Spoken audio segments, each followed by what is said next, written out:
हिंद महासागर क्षेत्र में चीनी नौसेना के बढ़ते दखल के कारण भारत को अपनी समुद्री परिचालन क्षमताओं को बढ़ाना समय की जरूरत है। इसी को ध्यान में रखते हुए भारत ने पहले स्वदेशी आईएसी विक्रांत को तैयार कर लिया है। देश का पहला स्वदेशी एयरक्राफ्ट कैरियर विक्रांत नेवी में कमीशन के लिए तैयार है। प्रधानमंत्री नरेंद्र मोदी 2 सितंबर को आधिकारिक तौर पर इस पोत को भारतीय नौसेना को सौंपेंगे। ये देश में निर्मित सबसे बड़ा युद्धपोत है। इसकी लागत करीब 20,000 करोड़ रुपए है। विक्रांत के आने से भारत उन चुनिंदा देशों में शामिल हो गया है जिनके पास खुद एयरक्राफ्ट कैरियर डिजाइन करने और उसे बनाने की क्षमता है। विक्रांत का वजन 40,000 टन है।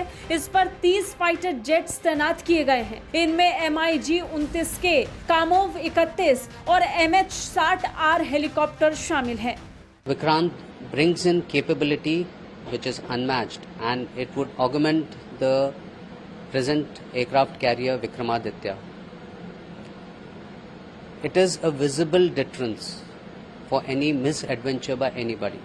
While when I say this, our maritime capability perspective plan is not against any country specific. It is having our own capability, and why this capability is required is because of our dependence on blue economy. As you would be aware, that 90% in volume and more than 70% in value of our trade is seaborne. With the growing economy, and as we have been touted to be one of the leading economies in decades to come, the safety of our trade would be paramount importance. नौसेना के बेड़े में IAC Vikrant के शामिल होने के बाद भारत के पास कुल 2 एक्टिव विमान वाहक पोत हो जाएंगे। अभी भारत के पास केवल आईएसी विक्रमादित्य है। आईएसी विक्रांत की नौसेना के बेड़े में शामिल होते ही भारत दुनिया के उन 7 देशों की लिस्ट में शामिल हो जाएगा जो विमान वाहक पोत का निर्माण करते हैं। अभी तक अमेरिका, ब्रिटेन, फ्रांस, रूस, इटली और चीन ही ऐसे विशेष पोतों का निर्माण कर रहे थे।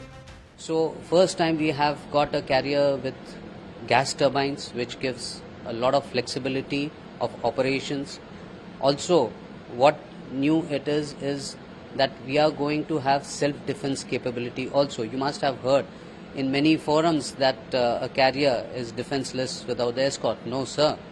The carrier is not defenseless. This carrier will be able to undertake self-defense in way of MRSAMs, and the underwater defense also against torpedoes would be there.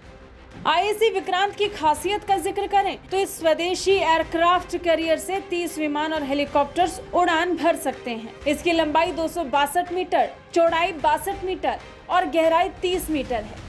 इसमें कुल 14 डेक हैं। जहाज में 2300 से अधिक कंपार्टमेंट हैं, जिसमें लगभग 1700 कर्मी ठहर सकेंगे। महिला अधिकारियों के लिए विशेष कैबिन बनाए गए हैं। जानकारी के मुताबिक जहाज की टॉप स्पीड 28 समुद्री मील है। वो ईंधन फुल होने पर 2 बार भारत के पूरे समुद्र तट का चक्कर लगा सकता है। हिंद महासागर क्षेत्र में चीनी नौसेना के बढ़ते दखल के कारण भारत को अपनी समुद्री परिचालन क्षमताओं को बढ़ाना जरूरी था। अब भारत के पास 2 विमान वाहक पोत हो जाएंगे। अगर एक मेंटेनेंस के लिए जाता है तो दूसरा तैनात रहेगा। हालांकि भारत इतने भर में रुकने वाला नहीं है। इसके बाद भारतीय नौसेना का अगला लक्ष्य तीसरे एयरक्राफ्ट कैरियर को बेड़े में शामिल करने का रहेगा, जिसके लिए भी तैयारियां जोरों पर हैं।